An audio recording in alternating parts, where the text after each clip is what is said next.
Bonsoir Passion Barça, todo el camp es un clan, hoy es día de ganar la liga, De campeones. de campeones, y está conmigo Mamoun. Bon, on va changer, on va parler français. Allez, je crois que Donc je crois que c'est félicitations à tous les membres de Passion Barça et à toute la grande famille du Barça dans le monde entier pour ce titre de Liga. Et voilà donc finalement, après tant d'efforts cette année, un titre de Liga de plus, 8 titres en 11 ans, c'est bien ça. Domination brutale, comme on dit. Domination brutale, domination brutale. Domination brutale, Barça létal. Et franchement, on a réussi à imposer notre domination sur ce pays, l'Espagne, qui n'est même pas le nôtre, selon les Catalans, nos amis, n'est-ce pas? Donc voilà, Messi 10 Ligas. C'est la 10e, 10 10 sur Ligas, 15. c'est unique. 10 sur 15, il va dépasser le record des 12, Uh-huh, j'en suis sûr. uh-huh.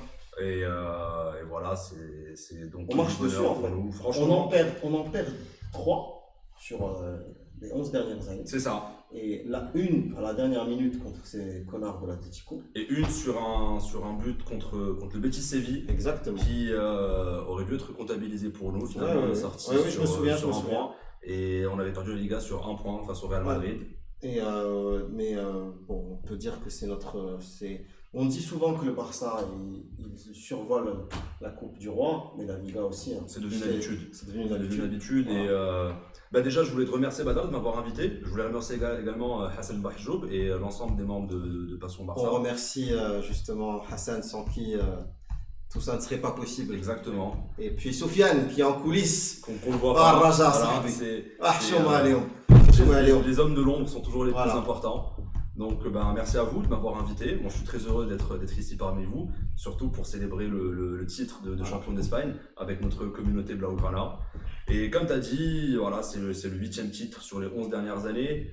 On peut dire qu'on marche sur cette Liga, qu'on arrive à la gérer de bout en bout et c'est récurrent, c'est un schéma qu'on revoit depuis plusieurs années. Donc je pense qu'on peut se proclamer meilleure équipe d'Espagne sur les 15 dernières années. Largement, je suis tout à fait d'accord avec toi. La domination s'est faite même sur les confrontations directes avec les plus grands clubs, à savoir l'Atlético et le Real Madrid. Là aussi les chiffres ne mentent pas et la domination est clairement barcelonaise. Donc voilà, très heureux de célébrer ce 26e titre de notre histoire et le gap se resserre et va encore plus vite se resserrer dans les prochaines années. Effectivement.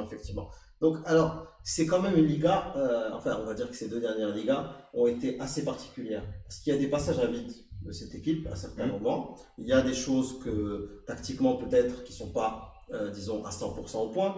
On a une approche qui est différente par rapport aux années passées. Quel est ton point de vue? C'est assez frustrant pour beaucoup de supporters coulés qui sont restés en fait cantonnés sur un schéma de jeu des années entre 2009 et 2013. C'est le caviar du football. Exactement. Voilà. Et justement, en fait, cette année, ça a permis à beaucoup de supporters de comprendre que ce référentiel de l'époque Guardiola, ce n'est pas un référentiel normal, mais c'était plutôt exceptionnel. Et aujourd'hui, justement, ils remettent un peu plus les pieds sur terre et ils se contentent de ce qu'on a avec l'équipe qu'on a, ce qui est déjà extraordinaire et phénoménal vu d'ailleurs. On a quand même le meilleur joueur de l'histoire. Moi, j'aurais aimé qu'on puisse continuer à lui offrir les meilleures conditions pour montrer tout son talent et toute sa domination sur le football. Ouais. Je vais juste lire quelques commentaires avant Vas-y, de donner la parole. Okay. Donc, je dis un bonjour à Raleigh, à Amin, à Ala qui nous félicite pour ce titre. Félicitations à toi, Ala. Amin qui nous dit que Valverde est très bon quand il s'agit de jouer contre les clubs de Liga. On verra pour la Ligue des Champions. Valverde est bon. Il y a l'expérience en Liga. Non, Valverde n'est pas un mauvais coach. C'est pas un coach pour le Barça qu'on aimerait voir jouer. C'est un coach pragmatique. C'est quelqu'un de très Tu sais, Badal, avec ce terme pragmatique, j'ai un peu de mal. Parce qu'on dit en fait que le pragmatisme, c'est savoir faire ce qu'il y a de mieux avec les moyens qu'on a à disposition. C'est la définition même du pragmatisme. Avec Valverde, on se rend compte que c'est pas vraiment son angle d'approche pour aborder les matchs. Parce qu'à plusieurs reprises, il a justement préféré des schémas de jeu qui n'étaient pas forcément en notre faveur, mais qui nous ont permis de gagner. Pas de la meilleure des manières. Donc justement, c'était pas ça du pragmatisme. Pas de la manière la plus. Non, pas de la manière. Le pragmatisme. En fait, c'est-à-dire que c'est un entraîneur. Bon, quand je dis pragmatique, c'est-à-dire qu'il est réaliste. C'est-à-dire que la manière ne lui importe pas. C'est-à-dire que c'est quelqu'un d'objectiviste. C'est quelqu'un qui réfléchit ses matchs en fonction du résultat. Exactement. Et pas en fonction de la manière dont il arrive au résultat. Non. C'est pas un mauvais coach. Moi, je n'ai jamais dit que c'était un mauvais coach. J'ai dit que c'est pas un coach par rapport à ce que moi j'attends du football que veut produire cette équipe par rapport à son identité de jeu. Je parle pas bien sûr de Pep Guardiola, mais je vais revenir à Cruyff. Ok. C'est mon référentiel. Très bien. Alors en parlant de ça. Je suis un peu plus vieux que les gens dans ce groupe. Si vous avez connu que Guardiola, eh ben moi j'ai eu la chance de voir Cruyff et c'est de ça dont je suis tombé amoureux. Et après petit à petit voilà. Alors justement en parlant de ça, crescendo. Ce référentiel dont tu parles, sans parler du jeu de Guardiola, le référentiel Cruyff, c'est un jeu en fait qui est basé très simplement, qui est basé sur des attaques en zone à 8 joueurs en général, une défense qui se retrouve à 3 en phase offensive. Exactement. Et un schéma de passe courte avec des triangulations. Des triangulations. Ça veut dire quoi ce principe de triangulation? Parce que beaucoup de personnes ont un peu de... Bien sûr. C'est justement cette volonté de toujours récupérer la balle le plus vite. Alors ce schéma de jeu en triangulation, en réalité, c'est le fait d'avoir un joueur qui va toujours dézonner pour apporter le surnombre dans des situations de 2 contre 2. Et justement, et je trouve que de ce point de vue-là, cette identité, elle est toujours présente parce que on l'a vu à plusieurs reprises. Messi dézonner et venir former un milieu à 4 avec Arthur, Rakitic, Busquets. Donc toujours cette même logique de triangle ou de losange en fonction des situations pour avoir la supériorité et la possession. Elle est plus faible qu'avant. Bien évidemment, elle est plus faible qu'avant. Mais en fait, cette volonté, on l'a toujours. On est toujours une équipe et un club qui veut garder la balle, qui a pas envie de la perdre. Et surtout, qui a envie d'apporter le surnombre, que ce soit sur les côtés ou dans l'axe. Je suis d'accord qu'avec Valverde, le surnombre, on l'apporte plus sur les côtés. C'est la manière dont il comprend le football. Son approche du football au Barça, c'est la même qu'il avait à Bilbao ou à l'Espagnol Barcelone. Avec un peu plus de finesse. Mais bon, ça c'est dû aux joueurs qu'il a... parce qu'on a des joueurs exceptionnels, mais c'est le même plan de jeu, c'est le même système qu'il met en place. C'est pas un mauvais système, c'est un système d'une équipe qui ne va pas exploiter son full potential en termes offensifs, mais qui va surtout baser sa victoire sur une bonne défense. Exactement. Et aujourd'hui, on a vraiment progressé au niveau défensif. On a régressé dans les balles arrêtées. Ça, je tiens à le préciser. Il y a Samir Bellamine qui te dit bonjour Mamoun et qui pense que Valverde n'a plus l'effectif pour pratiquer du football. On verra ça. Bonsoir Samir. Et justement, par rapport à ça, oui, quand on veut comparer avec le référentiel Guardiola, on n'a plus le même effectif. Et justement, c'est là où il faut saluer le monsieur, dans le sens où il a dû s'adapter en fonction des joueurs qu'il avait à disposition. Maintenant, si on devait faire un bref résumé de cette saison en Liga, on va dire qu'on a commencé doucement, mais qu'on est monté en puissance, à l'image de quelques joueurs également qui sont montés en puissance. Je pense à Piqué, je pense à l'anglais, je pense à Rakitic également, qui ont commencé un peu dans le dur en début de saison et qui au fur et à mesure ont gagné du rythme et justement ont pu arriver à leur full potential. Et justement Piqué a été pour moi la belle surprise cette année parce que ça faisait longtemps que je l'avais pas vu à ce niveau et aujourd'hui on peut dire que c'est clairement le meilleur défenseur central au monde. Et justement sur ce titre de Liga, faut savoir qu'à partir je crois de la 6e journée on a été premier et on l'a été jusqu'à la fin. Oui. Donc cette régularité. Moi, je trouve quand même qu'on n'a pas eu une adversité exceptionnelle. Si je devais, je suis en train d'essayer de vérifier si vous pouvez nous appeler, mais je te laisse terminer. Moi, je trouve que l'adversaire en face, c'était pas... Par rapport à l'adversaire, on a eu un début de saison où Séville était un adversaire assez coriace qui nous collait à la 2e position. Ensuite, on a l'Atlético qui est revenu. Et oui, si on parle du Real Madrid, d'accord, le Real Madrid a connu une saison vide par rapport aux saisons passées, que ce soit dans le jeu ou même dans les résultats. Sur ça, je te l'accorde. Mais par contre, les déplacements compliqués en Liga, ils sont toujours là. On allait jouer contre Celta Vigo à l'extérieur. On a ramené un résultat positif, chose qu'on n'arrivait pas à faire pendant plusieurs années. Mais t'as vu le Celta de cette année, tu vois, je vais revenir sur oui. toi. Sociedad également, oui. Eibar, enfin tout ça c'est des stades à l'extérieur, on a toujours eu du mal. Et là, on va parler des matchs c'est un plan de rigueur qui ont été très difficiles cette année. Par exemple, tu veux pas commencer par le caviar, plutôt les beaux matchs en Liga qu'on a vus? Je vais te parler les caviars, c'est simple, c'est-à-dire pour moi, effectivement, les classicos, on a survolé les classicos. C'était exceptionnel. Le 5-1. On a eu l'occasion en plus d'y assister en live. Ouais, effectivement. Et ce qui était surprenant dans ce match, c'est que pendant une mi-temps, il n'y avait qu'une seule équipe sur le terrain. Ouais. Non, mais on a retrouvé un Real Madrid dans un état lamentable. En manque de confiance, où l'entraîneur jouait sa peau sur ce match-là. Après, je trouve que le retour au Betis, c'est un bon match, par exemple. Le retour au Betis, c'est un bon match. Et justement, par rapport, ça c'est un match intéressant parce que c'est un match qui montre la philosophie de Valverde. Tout à fait. Quand je parlais de pragmatisme, en disant que ce coach n'est pas forcément pragmatique, ben là, typiquement, on a une situation qui nous le démontre. On tombe face à une équipe qui nous a donné une leçon tactique au Camp Nou. Il faut se l'avouer, on l'a tous dit, et c'est un fait. On l'avait reproché d'ailleurs, et je pense qu'il en a été convaincu de lui-même. Au retour, on ne veut pas retomber dans cette même situation de recevoir une leçon tactique contre le Betis Séville, qui possède un jeu de possession.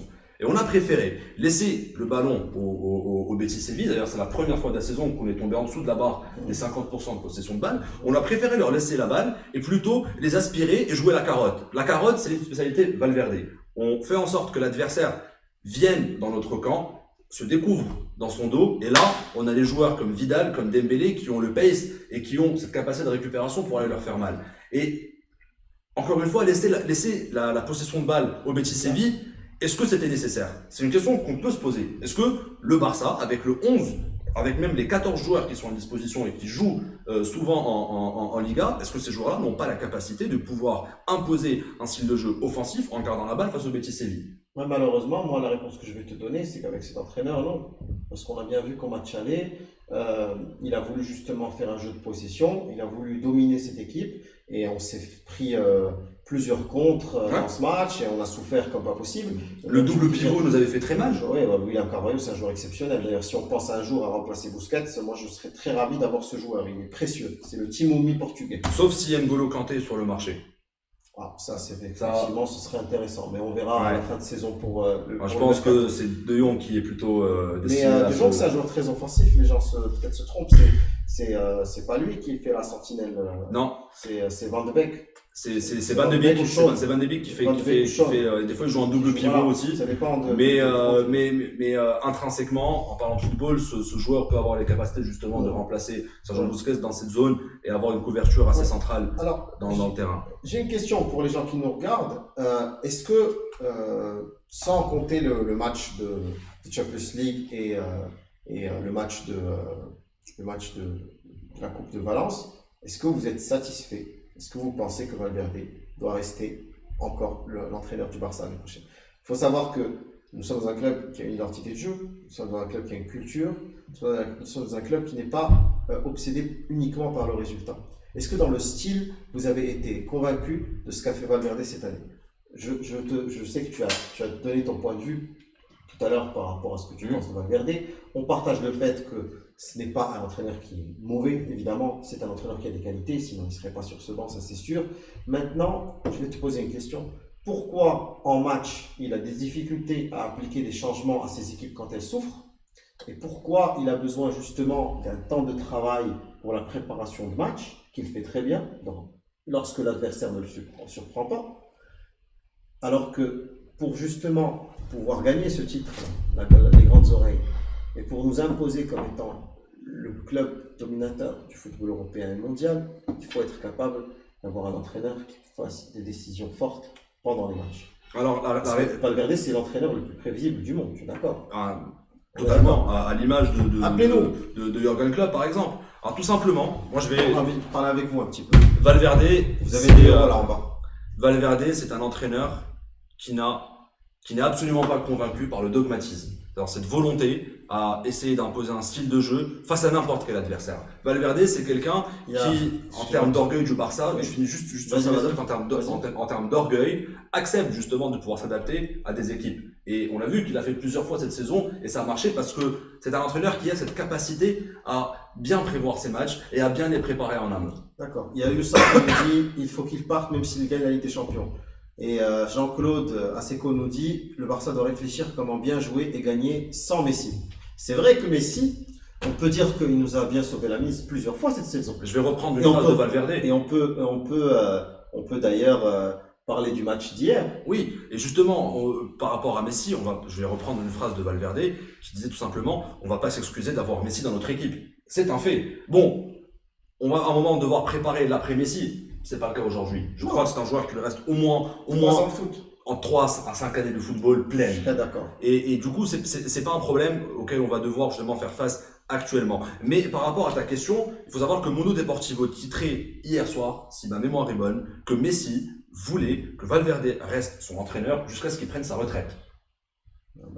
Après, pour tous mes amis, Mundo Deportivo, c'est des personnes qui... Il y a des gens ici dans le groupe que ça va rendre heureux. Yusra, elle nous dit, vous n'arrêtez pas de répéter que Valverde n'est pas mauvais, mais il n'est pas bon non plus. Moi, je serais relativement d'accord avec ça. Est-ce qu'il n'est pas bon?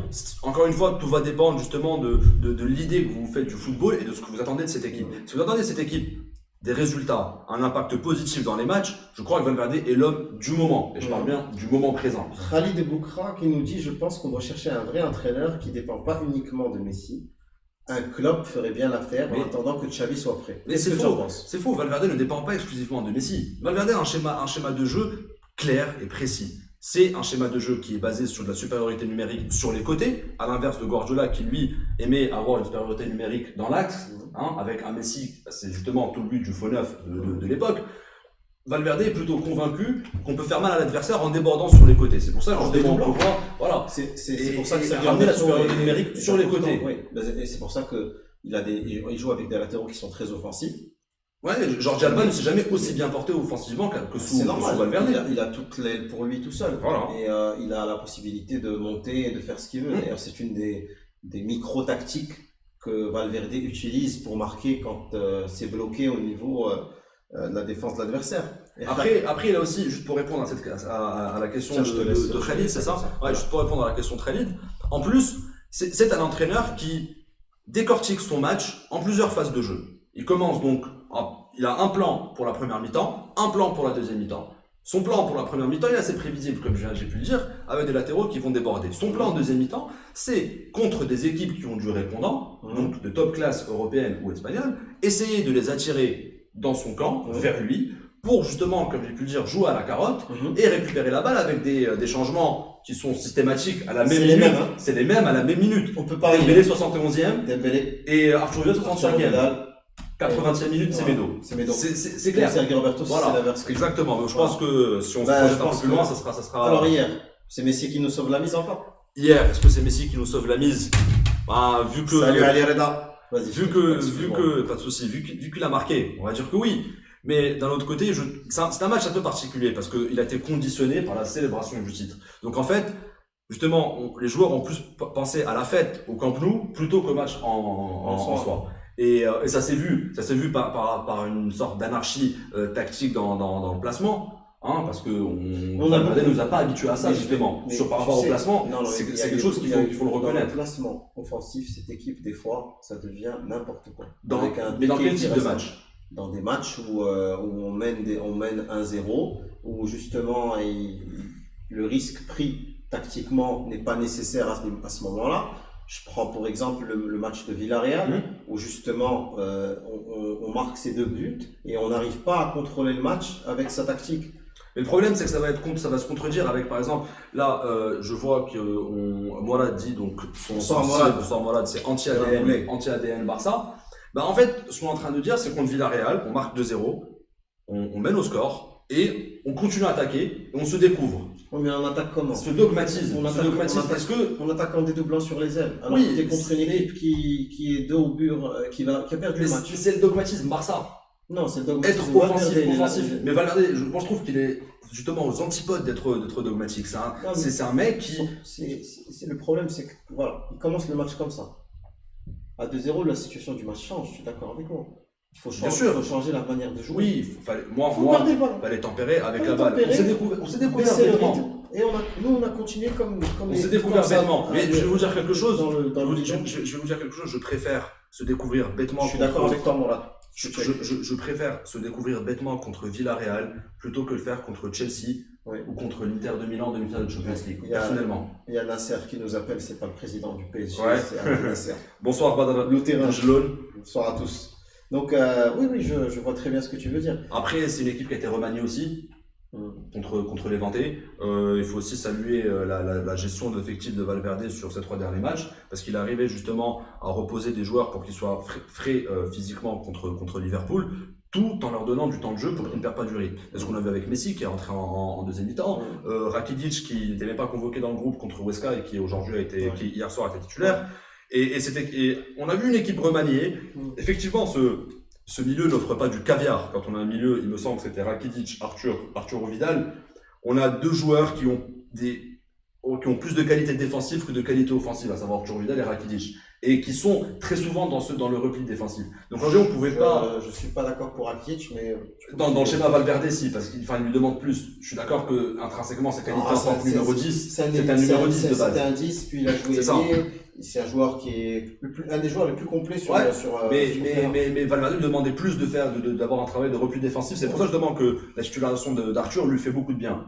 Mais voilà, finalement, ce petit but, c'est ce qu'il nous fallait. Ouais. On l'a eu. Ouais. Et c'est le but de Messi. Voilà, c'est le but de Messi avec une très belle fin d'ailleurs. Je crois qu'on a tous les deux sauté de notre chaise sur le petit contrôle. C'était exceptionnel. Voilà, tout en finesse. Je suis d'accord avec Ali Reda. Je trouve que la gestion de l'effectif, dans le sens où on n'a pas de blessés, moi c'est plutôt dans ce sens-là que je dis que ça a été bien fait. Si tu veux mon avis, dans le sens où il a su reposer les joueurs quand il le fallait. Après, je pense qu'il y a des joueurs qui ne doivent pas être très contents de sa gestion humaine de l'effectif. Je peux parler de Coutinho, de Semedo, d'Arturo Vidal. Ça, c'est un caractère. Non, mais c'est très caractériel. Parce que c'est un entraîneur qui justement n'a pas de rapport d'affect avec ses joueurs. C'est-à-dire même si il veut des bons soldats. Voilà, mais il n'a pas envie, il veut des employés. C'est ça. C'est un banquier. Exactement. Pour moi, c'est un banquier. Ouais. Et même avec Dembélé, genre, il apporte pas le soutien affectif à des joueurs qui en auraient bien besoin. Moi, j'essaye de voir. Et l'animation affective aussi sur le banc de touche, on le voit bien. Ouais, c'est pas un entraîneur expressif qui va crier constamment. Il a un entraînement. Voilà.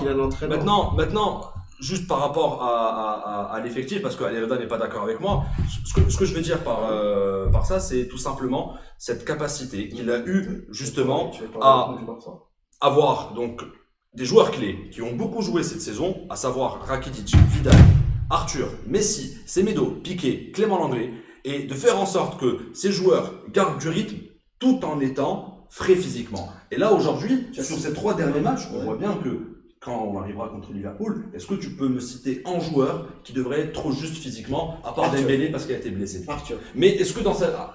Alors Arthur, je suis d'accord. Par contre, Arthur, est-ce que le souci vient de la gestion de l'effectif de Valverde ou du manque de préparation physique d'Arthur, du fait qu'il n'a pas fait la préparation pré-saison avec le FC Barcelone? C'est les deux. Moi, je pense que c'est plusieurs facteurs. D'abord, c'est parce que, comme tu l'as dit, il vient du Grêmio. Il n'a pas eu de vacances. Il n'a pas eu de préparation physique adéquate. Ensuite, c'est un joueur qui vient directement du Brésil, qui n'est pas habitué au football européen, ce qui est difficile. Et je pense que son hygiène de vie est à revoir depuis sa célèbre... Ça fait, pour reparler de Massa Neymar. Bon, on lui a tapé sur les doigts, donc... Il y a plusieurs choses. Il y a une photo de lui avec une énorme chicha vodka, comme ça. Bref, c'est sa vie. Mais ça, c'est les Brésiliens. Non, mais... On est habitué. Mais est-ce qu'on peut vraiment reprocher quelque chose à Valverde dans la gestion de l'effectif sur le cas Arthur? Moi, franchement, honnêtement. Sur le cas Arthur, ouais. Non, parce qu'en plus de ça, comme nous le dit Ala, il dit que Arthur, il a le sentiment qu'il joue beaucoup trop en retrait et alors qu'il a des capacités de se positionner parfois entre les lignes. Moi, je vais dire une chose sur Arthur. Moi, j'avais dit que j'étais pas particulièrement très impressionné par ce joueur. Je permets juste de saluer Daniel Gelon qui est avec nous. Ok, et Rally aussi. Qui dit que c'est la faute du Brésil tropical. C'est ce qu'on disait. Ouais, pas seulement. Je pense que c'est un joueur qui a été. On l'a boosté médiatiquement pour en dire que un peu trop. Xavi parce qu'il a un joli contrôle de balle et une belle qualité de passe courte. Et de pouvoir se retourner sur lui-même, changer la direction. Il a un centre de gravité qui est bas, comme les joueurs, les bons milieux de terrain. Mais bon, tu vois. Je suis d'accord avec Samir d'ailleurs, qui dit qu'il a besoin de temps pour s'adapter. Tu peux pas le comparer. Oui, mais tu peux pas le comparer aujourd'hui au niveau d'un joueur, par exemple, moi, que j'aurais aimé avoir au Barça. Je pense que tout le monde aurait rêvé d'avoir Verratti. Ou n'est-ce pas, mais Lou Nasser, plus maintenant. Mais Lou Nasser, il ne lise pas les parties. Parce que le prince, il parle pas à toi. Le prince, il parle pas avec toi. Mais ça, c'est un autre problème, parce que Rennes, il tape le prince. Voilà. Donc, bref. Je disais, d'abord, le truc, c'est que voilà, c'est-à-dire Gundogan, Verratti, même un joueur, pour être très honnête, moi j'aurais aimé qu'on ait un joueur comme Ander Herrera qui, dans des meilleures conditions, est capable de faire ce jeu de touche, dans ce genre de touche avec un entraîneur aussi comme Valverde. Il avait prouvé dans la Liga qu'il était capable de se hisser à un certain niveau. Thiago Alcantara, mais c'est la plus grande déception de ma vie, c'est que ce joueur soit parti. Oui. On peut pas comparer ça. Bonsoir Oussama. Bonsoir. Alors juste par rapport au cas Arthur. Vous voulez pas nous appeler? Excuse-moi. Vas-y, Arthur. Appelez-nous. Ça fait une demi-heure, pratiquement, il n'y a personne qui veut nous appeler, vous ne voulez pas parler avec nous. Et parlons d'Arthur. Et toi, Lina, pardon. Samy, par exemple, je t'invite aussi à nous appeler. Je sens que tu vas avoir beaucoup de choses à dire. Non, comme je disais en fait par rapport à Arthur, Arthur c'est un joueur qui avait des qualités intrinsèques, cette lignée, que le Barça a repéré il y a très longtemps. Ils ont misé dessus. Pour l'instant, faut croire que c'est un pari gagnant. Parce que en l'espace de 6 mois, il est arrivé à s'intégrer dans le milieu de terrain du Barça, et comme on dit en arabe, Bouma Adaraka, le milieu de terrain du Barça. On ne parle pas de n'importe quel milieu de terrain, c'est le cœur du jeu, c'est la colonne vertébrale. Je pense, moi, Mais arriver à s'intégrer, c'est compliqué. On est surtout passé de, comment il s'appelle? On est passé de André Gomez à lui. André Gomez, moi je le voyais pas comme un titulaire. Le problème c'est que on est passé d'Iniesta à Arthur. Et là oui, là bien sûr que oui, il y a on va dire quelques marches en moins. Mais malgré tout, c'est un joueur qui a su s'adapter dans un schéma de jeu, avec un jeu de passe courte qui était fait pour lui. Comme tu l'as dit, il avait des qualités intrinsèques à pouvoir se retourner sur lui-même, contrôler le jeu, donner le pace. De moins en moins par contre, parce qu'on attend encore une prestation comme celle contre Tottenham, qui n'est pas encore revenue depuis. Ouais. Et finalement, c'est un joueur qui dans sa tête cherche absolument à ne pas perdre la balle. Et on lui a beaucoup reproché ça, parce que quand on cherche que à ne pas perdre la balle, au final on ne peut pas être agressif dans le jeu offensif. On ne peut pas casser des lignes, on ne peut pas aller chercher ces espaces perdus et trouver les joueurs qui font. Son jeu est devenu trop horizontal. Oui, ou en retrait. Exactement. Et pourquoi? Parce que cette volonté de garder la balle. C'est un problème de confiance à mon avis. Ce que regarde ce que nous dit Ali Reda. Il nous dit non, on vous appelle pas parce qu'on regarde le Real perdre d'abord. D'accord, ils sont en train de perdre encore. Bah, je connais pas ça. Je vous cache pas que depuis le Classico, je ne suis plus leur match en Liga parce que il n'y a pas d'intérêt par voir le crâne. J'aimerais juste, avant de passer, parce que je crois qu'on va parler aussi plus tard, on va se projeter sur le match de Champions League. Justement, je vais faire la transition avec ce que nous dit Mehdi Lidessi. Oui. Aujourd'hui, les gens, ils n'ont pas envie d'appeler, ils veulent juste écrire. Bon, faites comme vous voulez, mais il n'y a pas de problème. Ouais. C'est intéressant.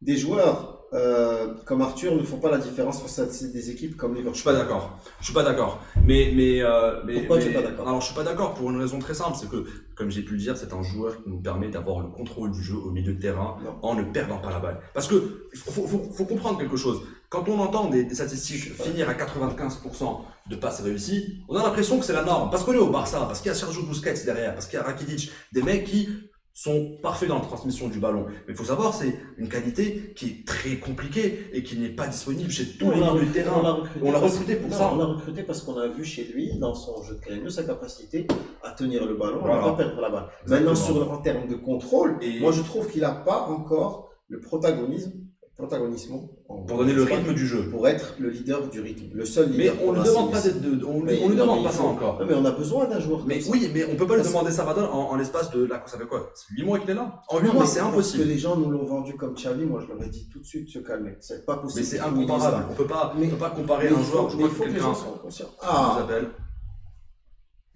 Allô? Bonjour. Oui, bonjour. Ça va? Bonsoir. Salam alaikum les culés, c'est Khalid de Montréal. Bonsoir Khalid. Bonjour Khalid, c'est le jour chez toi je pense. Bah oui, c'est déjà 3 heures l'après-midi. Bah on t'écoute Khalid, vas-y. Bah d'abord félicitations pour la Liga. Félicitations à toi aussi.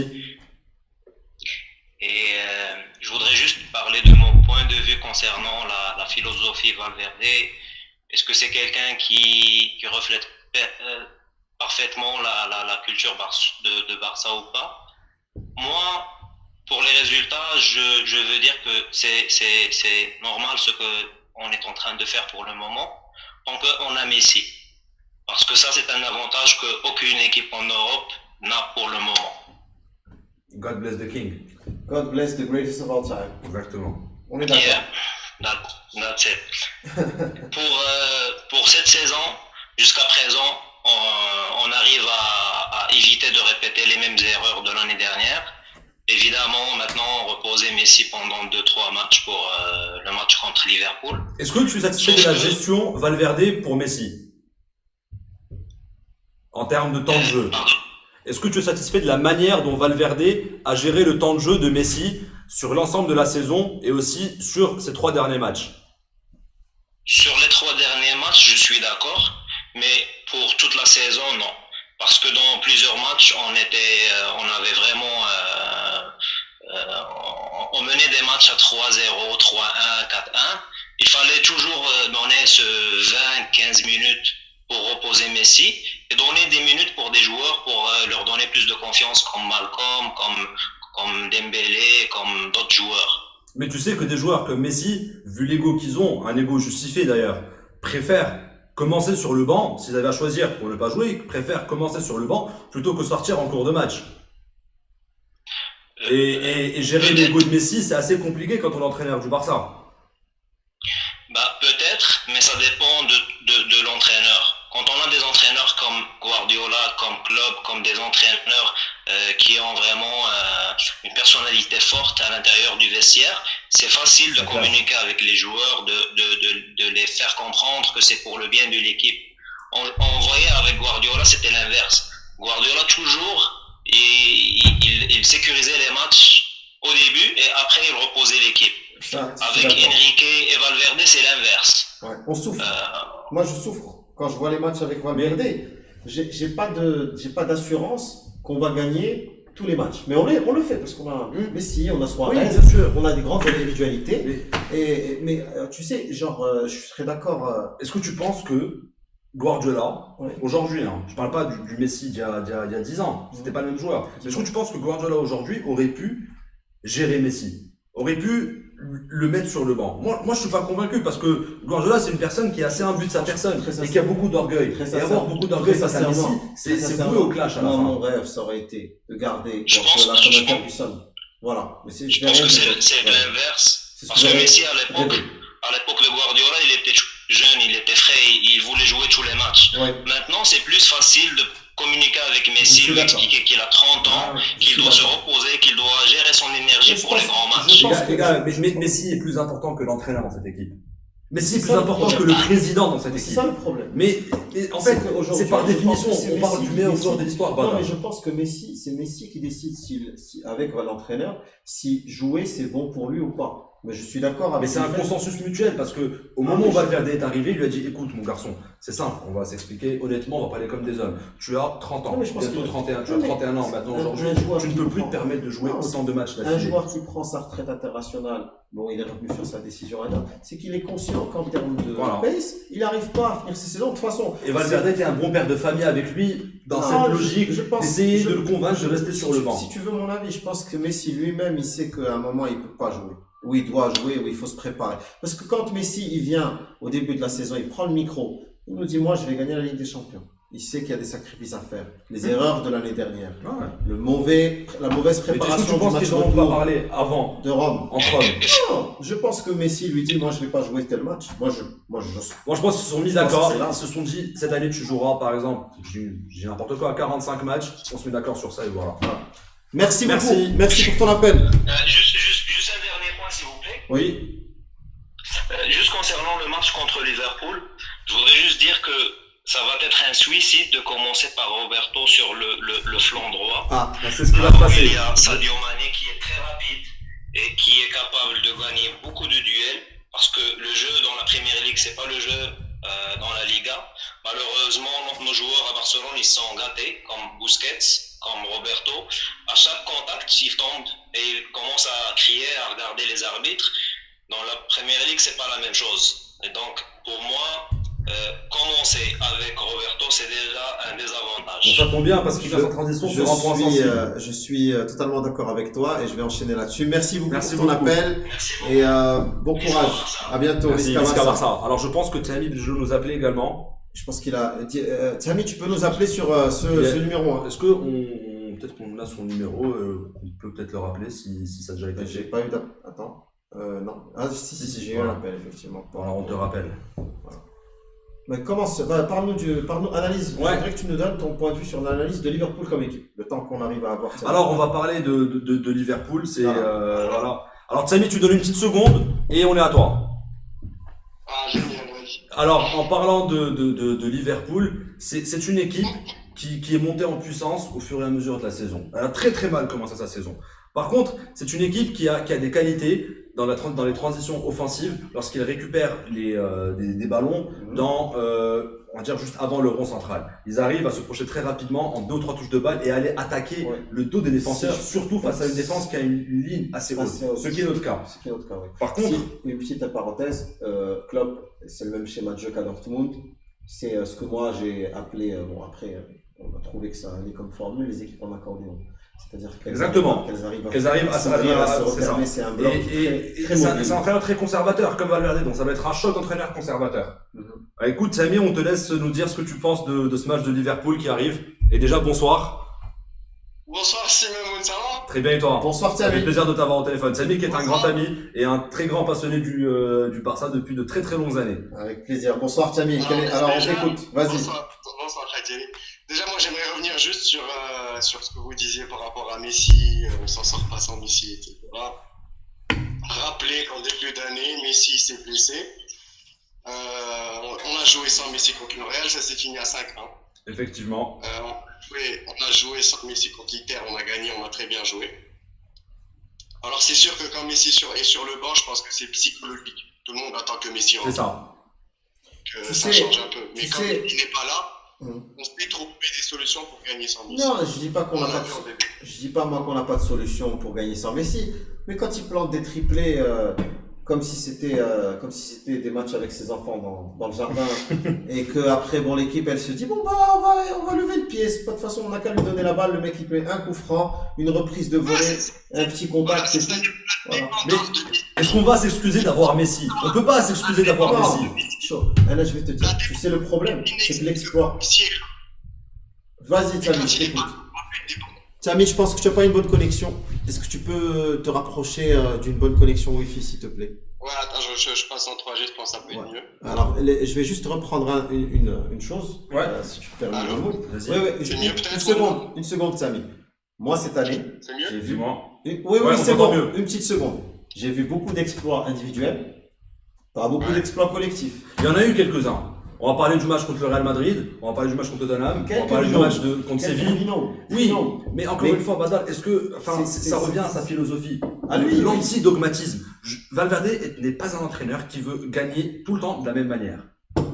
Et du coup, peut-être que nous, on est convaincus qu'il utilise régulièrement, bien sûr. Mais en fait, dans le style de jeu, Non, il n'y a pas de style. voilà, c'est pas l'entraîneur qui C'est se pour dit, ça qu'on se moi je veux fait gagner avec la possession, ou moi je veux gagner en contre, Ah, moi, je m'en ou moi je veux gagner en accordéon. Non, Non, c'est un moi, mec qui moi, c'est je un mec m'en- qui dit la gagne avant toute chose. Non, oui. Moi, je Ouais. m'en pour ça. Sauf dans des phases de match où des fois, effectivement, on prend du plaisir. Parce Mais qu'on gère a un bien. grand joueur. On a bien géré nos matchs. Non, bien géré le match. Tu te trompes pas de Samy? Il a fait une erreur l'année dernière tout à contre fait. Roma. On peut lui pardonner. Si on gagne la Ligue des Champions cette année, On lui pardonnera. On lui pardonnera jamais que Madrid ait gagné une troisième. Ça, pardon. Par contre, moi, je pardonnerai jamais au Barça de laisser Madrid gagner la Champions League à chaque fois. Je t'écoute, Samy. Donc moi, je voulais juste, je sais pas si vous m'entendiez tout à l'heure, je disais que la dépendance de Messi, on la voit que quand Messi est là. Mais quand Messi n'est pas là, on la ressent pas. Quand Messi n'est pas là, on s'en sort. C'est Mais vrai. C'est sûr que quand il est là, c'est plus simple de passer par lui. Donc c'est comme ça. On va pas s'excuser d'avoir Messi. Aujourd'hui, nous, on a Messi, les autres n'ont pas Messi. C'est comme ça. Tant mieux pour Et même, je pense que les joueurs, quand ils ont Messi à leur côté, ils vont toujours faire en sorte de construire leur schéma de passe en passant par lui à un moment ou à un autre. Et justement, c'est pour ça qu'on a l'impression qu'on est over-dependent de Tu peux gagner Messi. sans Messi, mais si tu passes par Messi, c'est plus rapide, c'est plus facile, Exactement. c'est plus simple, Et c'est plus c'est sûr. efficace. Et c'est plus Donc, sûr. c'est pas... Quand tu fais un 1-2 avec Messi, tu sais que tu vas le réussir. Tu le sais. Mais c'est encore, je pense que c'est encore plus fort que ça. C'est-à-dire que même quand Messi est sur le banc, je pense que psychologiquement, ils attendent Messi. Hier, Coutinho, il est capable de mettre 3 buts en première mi-temps et il joue bien et après, il rate toutes ses Il en occasions. manque de Donc, je ne confiance. comprends pas si dans leur tête, ils se disent de toute façon, si ça marche pas, de toute façon, il y a Messi derrière. Ouais, il y a toujours Et Messi. quand il est pas là, on le ressent pas, Il y a on le voit Messi. pas de la même façon. Non, quand il est pas là, et tu vois, c'est comme par exemple hier, on a eu du protagonisme qui a été pris de manière offensive par Coutinho, qui a voulu prendre le jeu à son compte. Bon, il s'en est pas bien sorti parce qu'il a fait beaucoup d'erreurs dans ses décisions, son attitude était crispée, il a pas réussi à se libérer Beaucoup encore. de touches par contre aussi qui étaient intéressantes, surtout dans l'élimination. Mais on a vu le match ensemble et on a bien vu que c'était un joueur qui avait le contrôle de trop, la touche de balle de trop. Et surtout, on sentait qu'il n'était pas en confiance. Parce qu'à plusieurs reprises, à un moment, il a... sa chance parce qu'il monte quand même en puissance Coutinho. Il faut quand même noter que par rapport au début de saison, il s'en sort beaucoup mieux, que maintenant il gagne en confiance. Oui, Samy, mais à ce prix-là. Qui se met au milieu de terrain, on sent qu'il est beaucoup plus à l'aise quand il a des joueurs devant lui. C'est quelqu'un qui sait mettre des passes, qui sait trouver le tempo. C'est un joueur de champ, je trouve. C'est ça. En fait, Coutinho, c'est un joueur de champ. Ouais. C'est-à-dire, c'est un joueur qui a besoin d'arriver lancé avec la balle pour pouvoir éliminer. Ouais.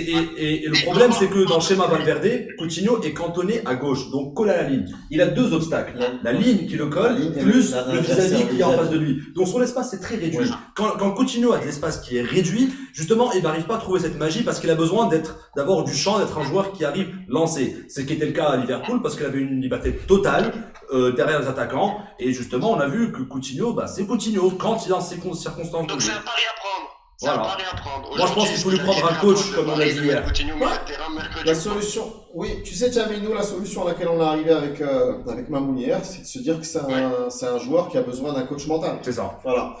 Merci beaucoup, Jamie. Est-ce que tu as quelque chose à rajouter avant Merci, qu'on merci. passe au- Non, non, ça Merci. reste Bonne Merci. soirée. Au On se revoir. ça. Salut Tammy, bonne Au revoir. soirée. Il n'y a rien qui a perdu si vous voulez Ouais. savoir. Bah oui, je viens. Ali Reda vient de nous le dire. Donc le Rayo a battu le Real. Voilà. Voilà, le dernier. Voilà. Ça continue. Ça Exactement. continue. Ouais, c'est la retourne, heureusement. Allez, Visca Barça, salut. Au revoir. En fait, je crois que on a eu l'année dernière, c'était le record de différence de points entre le Barça et le Real, 17 points. Mais maintenant, on va passer, si ma mémoire est bonne, à 21.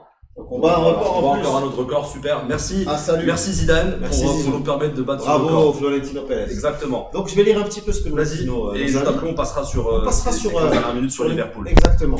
Le Rayo, Ali Reda nous dit que le Rayo a gagné. Wassim H nous dit le but est de retrouver la meilleure solution pour marquer. Quand tu as le meilleur joueur de l'histoire dans ton équipe, c'est normal de faire en sorte qu'il touche un maximum de balles. On est d'accord, il n'y a pas de souci sur ça. Pas sûr que Coutinho prenne confiance tant qu'il est placé aussi haut. Exact, c'est ce qu'on Je disait. pense qu'il il peut progresser si justement on lui enlève cette petite seconde, de decision making Ouais. qui fait qu'il doute. Il a besoin d'un coach mental. On va prendre cet appel. Allô? Allô, oui, bonsoir. Oui, bonsoir. Bonsoir, c'est Yacine de Casablanca. Bonsoir. Bonsoir bien, merci. Yacine, on t'écoute, vas-y. Tu n'as pas beaucoup de temps parce qu'on arrive en fin d'émission, mais on t'écoute, vas-y. Ouais, c'est pas grave. Alors déjà, félicitations à tous les fans du Barça. Allez, allez, Ok, félicitations. J'aimerais juste rebondir sur ce que vous disiez en fait sur la Messi dépendance. Je suis pas totalement d'accord en fait, parce que si on regarde sur les 10 dernières années, il a été très souvent, il n'a pas beaucoup été blessé. Par exemple, allô, vous m'entendez? Oui, on t'entend. Tu peux Donc continuer. il était très peu blessé.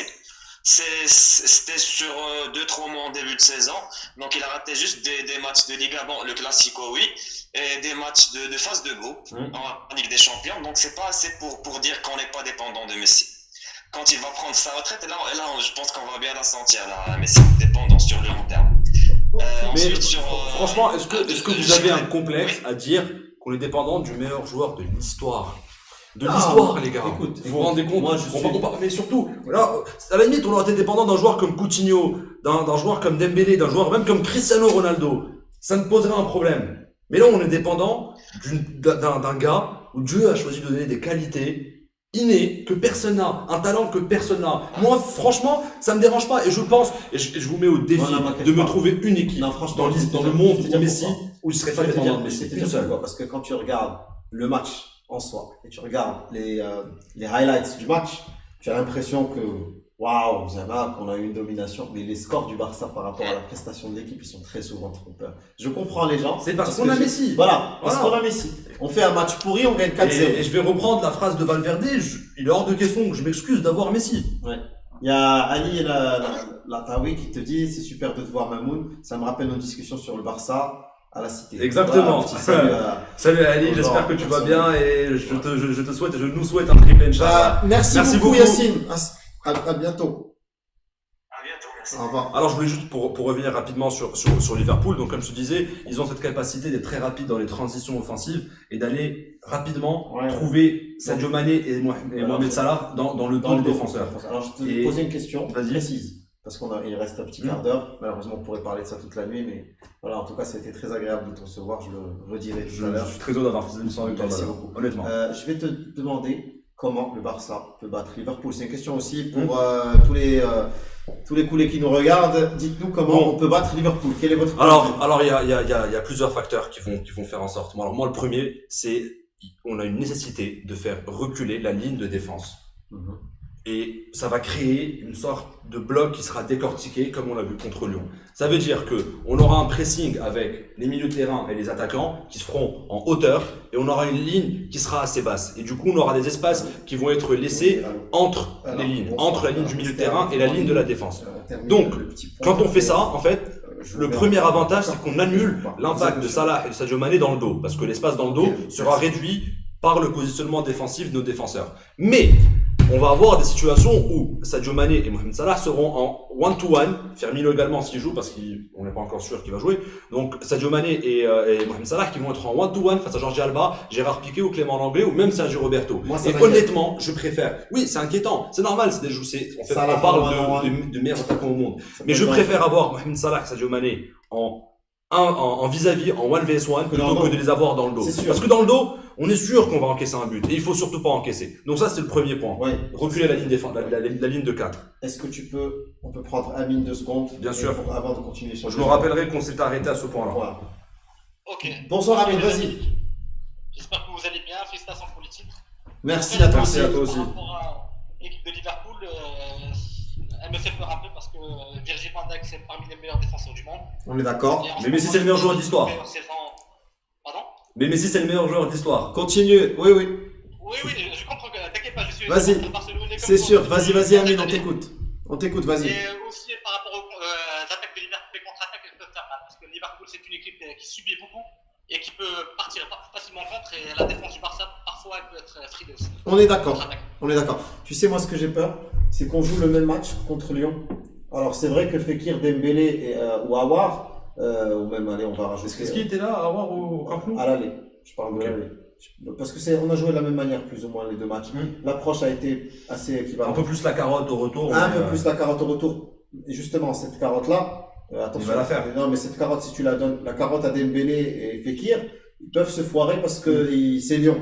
Mais la carotte avec Salah, Mané, ils vont pas prendre. Hein. Mais toi, moi, on sait qu'on va jouer la carotte. Non, mais parce que en deuxième mi-temps, on va jouer la carotte. Je sais que Valverde n'a que cette facette, cette carte à jouer pour essayer d'attirer cette équipe pour venir un petit peu nous provoquer dans l'espace.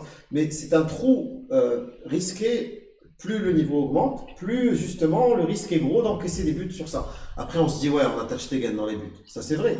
Et surtout, Ter Stegen, en plus d'être un gardien extraordinaire sur sa Un ligne, bon joueur. il a une capacité incroyable. Quand on a des attaquants qui vont aller jouer dans notre dos, d'aller couvrir l'espace très rapidement. Oui, et on l'a vu contre Rashford à l'aller, mais une sortie magnifique. Ouais. J'ai l'impression que c'était un défenseur central. Ouais, il a fait un truc super. Tu as autre chose à rajouter, Amine? Ça reste compétitif par rapport à Liverpool et ils ont beaucoup plus d'expérience.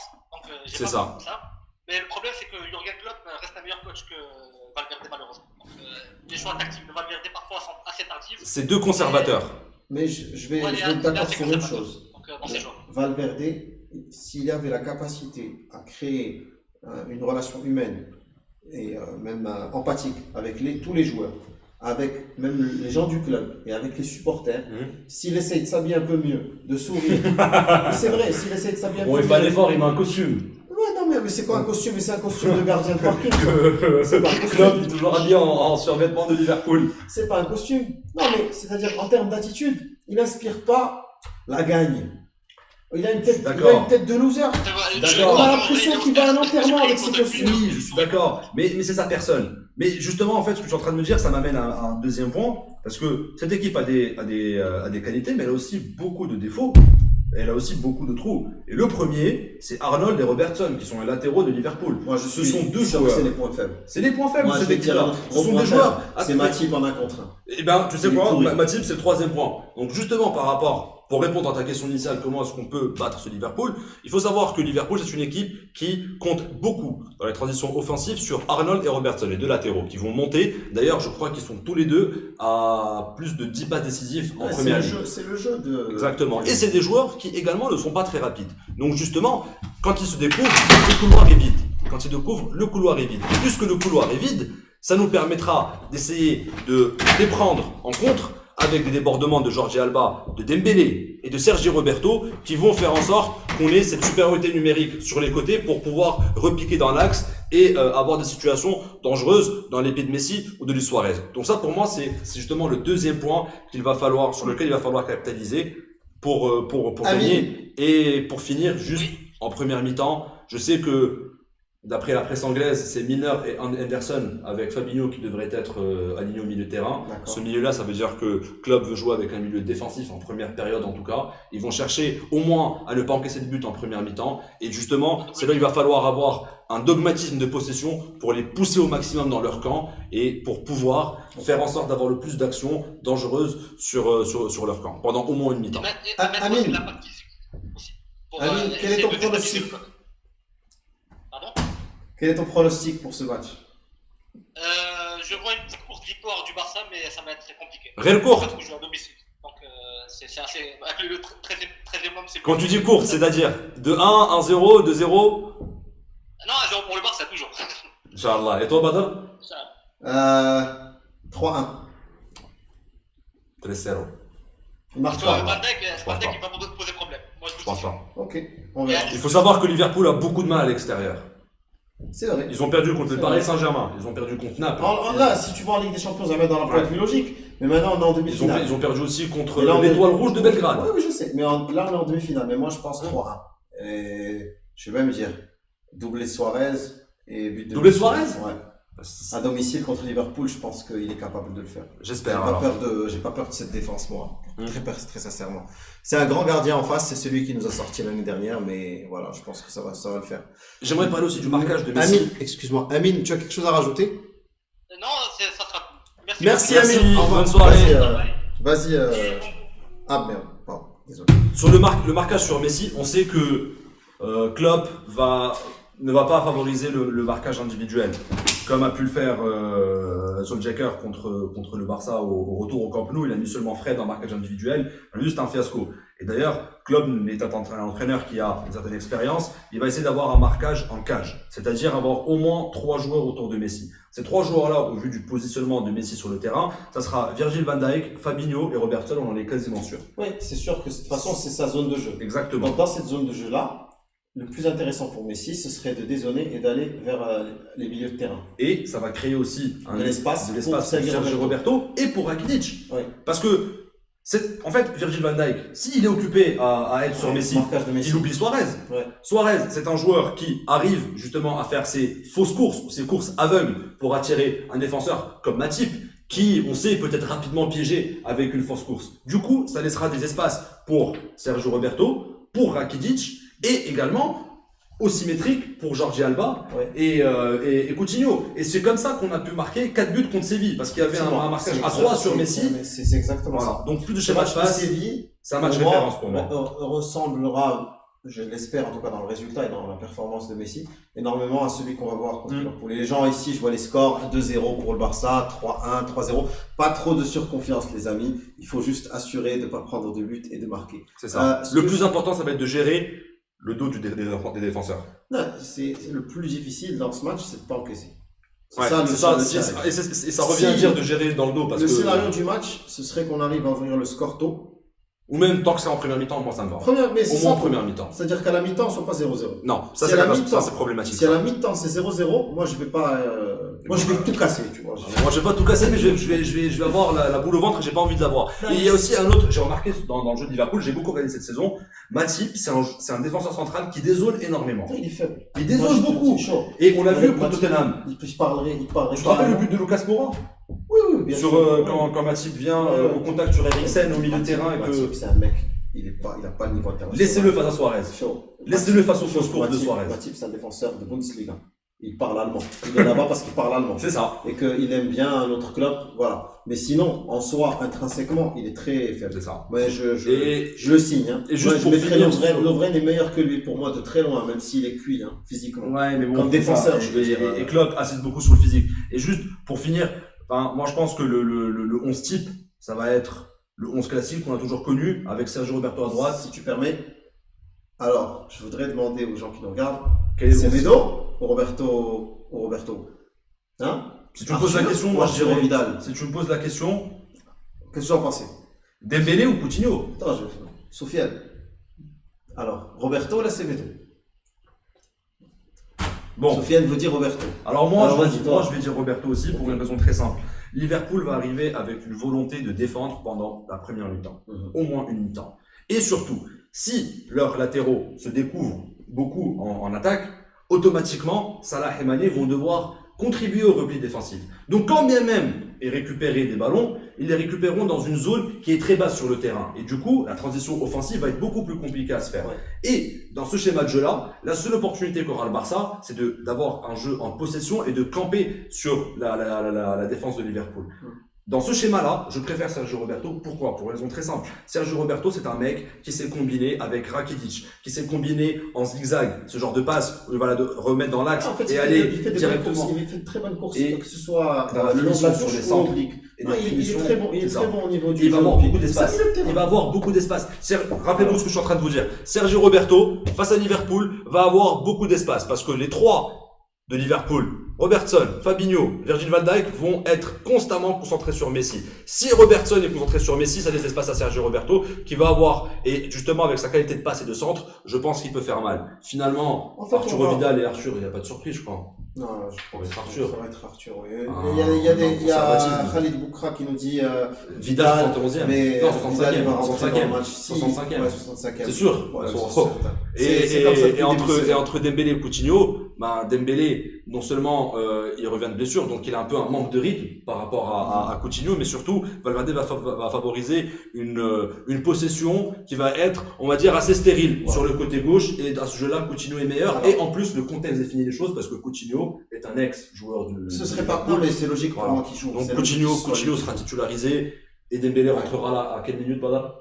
Dembélé, 71e. c'est 71e. Voilà. Et après, c'est Medo. C'est Medo, 80e minute. Mais c'est Medo, et je pense que Semedo sera titulaire en fonction, bien sûr. Si le résultat est positif à l'aller, il sera titulaire. Au retour, c'est sûr. Au retour, je pense qu'on verra le retour du 4-4-2 avec Sergio Et Roberto. à l'aller, ce sera Sergio Roberto C'est ça. pour justement pouvoir dédoubler avec Jordi Alba et Sergio C'est Roberto pour ça que. dans le dos des défenseurs. Exactement. Liverpool, Parce qu'il En laisse leur- beaucoup d'espace. en leur offrant la carotte de venir dans l'espace entre En la deuxième défense et la mi-temps. défense et en C'est essayant ça. de trouver. En deuxième justement mi-temps, c'est comme tu as dit, il va jouer la carotte et c'est là où on aura Dembélé qui va rentrer en jeu, qu'on va avoir Arturo Vidal qui va rentrer en jeu pour aller récupérer la balle dans les pieds des milieux de terrain directement et couvrir Pour de jouer en l'espace transition et jouer en transition rapide avec Messi, Jordi Alba et Dembélé. Et je pense, comme je vois le match, que Liverpool vont encaisser 2 buts dans les 15 dernières minutes. C'est sûr que c'est Matip qui joue, à ton avis? Oui.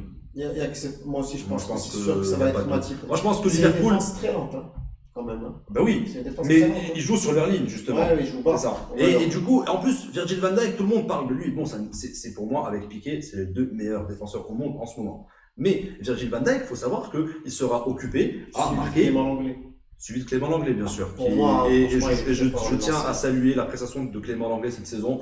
Sans lui, je crois qu'on aura encaissé beaucoup de buts. Ouais, ouais. Virgil van Dijk va être occupé à marquer Messi en cage.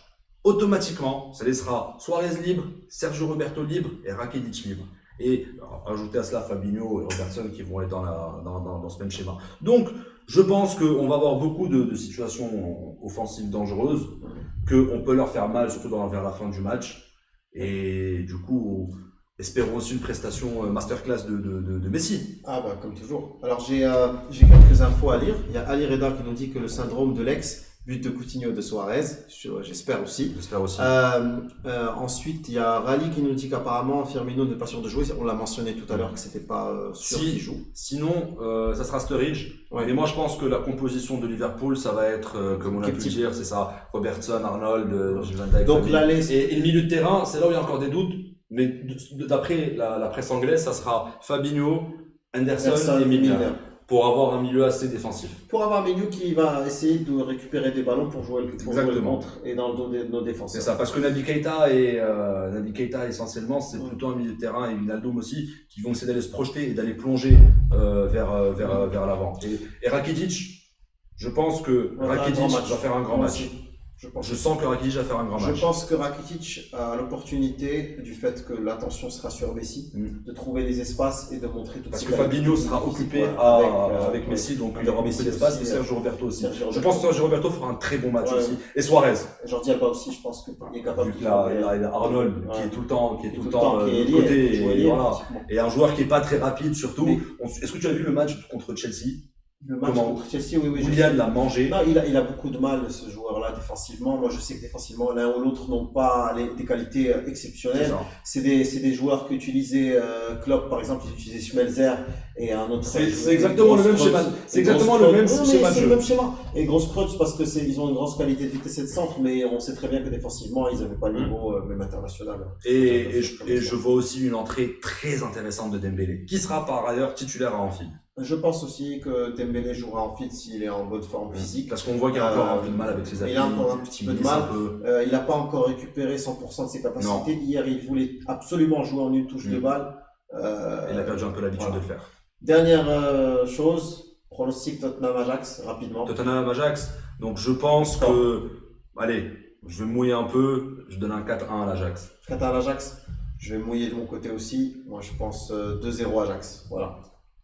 Barça-Ajax en finale, ce serait merveilleux. Merci Manon. Merci à toi Badal, c'était un plaisir de ne pas faire cette émission avec toi. Et merci à tous les passionnés du Barça qui ont pu nous appeler, qui ont pu communiquer avec nous par commentaire. Merci à vous. Ouais, bah écoute, les gens, je pense qu'ils sont contents de me voir souriant. C'est ça. Pour une fois que tu fais pas la gueule et que tu... Même si j'ai cassé ma chaise. Tu cries pas sur Valverde. Ouais. Donc, non, mais je crie parce que t'as l'air apaisé. Je crie parce que je m'ennuie. Et j'ai peur des fois même. Mais tu vas pas t'ennuyer, mec. Et j'espère que d'ici, ah oui, je pense pas. Et d'ici à la fin de la saison, j'espère que la boule que j'ai eue au début de saison, elle va se dégonfler. Et si tu le rencontres à Barcelone, tu prendras un selfie avec lui. Et on va prendre la coupe aux grandes oreilles. C'est ça. Allez, bonne soirée à tous. Au revoir. Bonne soirée. Et merci de nous avoir suivis. Au revoir.